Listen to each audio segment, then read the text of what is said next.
Donc on passe à la dernière paragraphe de la leçon.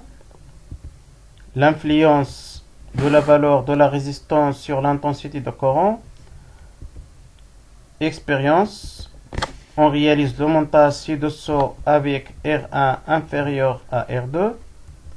Première chose à faire, on réalise le montage suivant. Le générateur,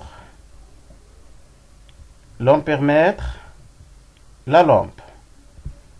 L'ampèremètre pour mesurer l'intensité du courant.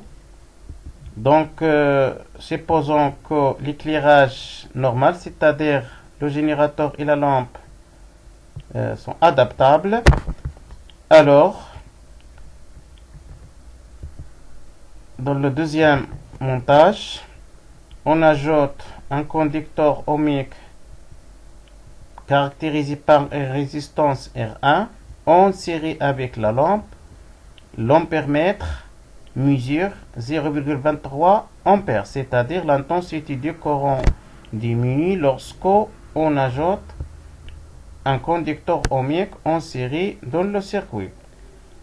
Or, l'intensité du courant diminue, donc l'éclairage de la lampe devient faible. Dans le troisième montage, on remplace R1 par R2. R2 est supérieur à R1. On remarque aussi que l'intensité du courant de montage 3 est inférieure que l'intensité du courant de le montage 2. Et l'éclairage devient très très faible. Observation. Donc on observe, lorsqu'on ajoute un conducteur ohmique dans un circuit en série, l'intensité du courant électrique diminue. D'accord? Donc on observe, lorsqu'on ajoute un conducteur ohmique dans un circuit en série, l'intensité du courant électrique diminue. Conclusion. On utilise le conducteur ohmique pour diminuer l'intensité du courant électrique dans un circuit. Donc le rôle du conducteur ohmique dans un circuit, il est permis de diminuer l'intensité du courant qui circule dans un circuit lorsque le conducteur ohmique monte en série avec les deux pôles du circuit.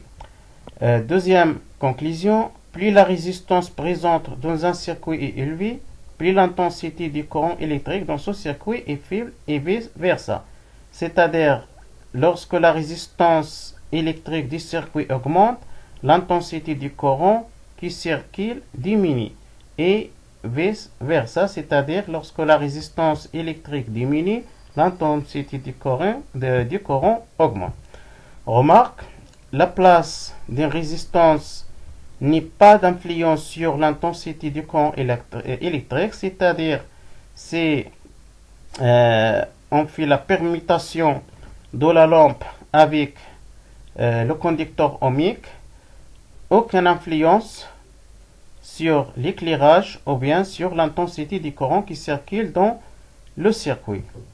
Deuxième remarque, le meilleur conducteur possède une résistance électrique faible, comme les métaux, par exemple, le fer, le cuivre, l'argent, etc.